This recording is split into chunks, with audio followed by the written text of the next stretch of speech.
بسم الله الرحمن الرحيم عما يتساءلون عن النبأ العظيم الذي هم فيه مختلفون كلا سيعلمون ثم كلا سيعلمون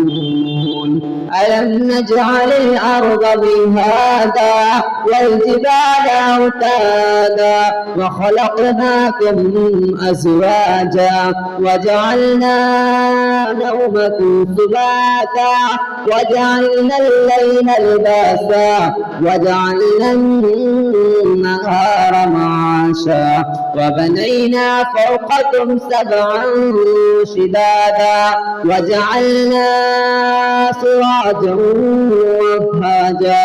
فأنزلنا من المعصرات ماء ثجاجا لنخرج به حبا ونباتا وجنات ألفافا إن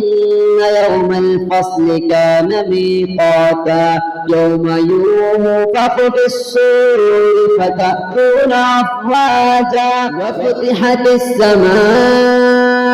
فكانت أبوابا وسيرت الجبال فكانت سرابا إن جهنم كانت مرصادا للطاغين مآبا لابثين فيها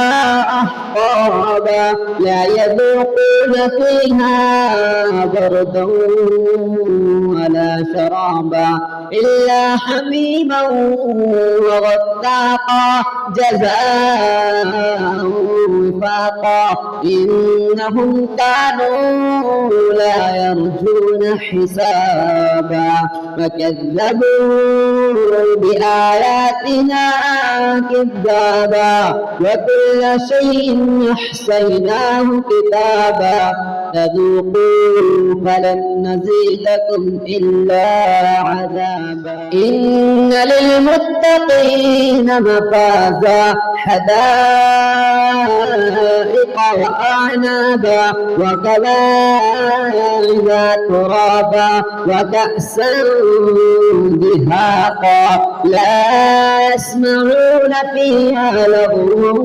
ولا كذابا جزاء من ربك عطاء حسابا رب السماوات والأرض وما بينهما الرحمن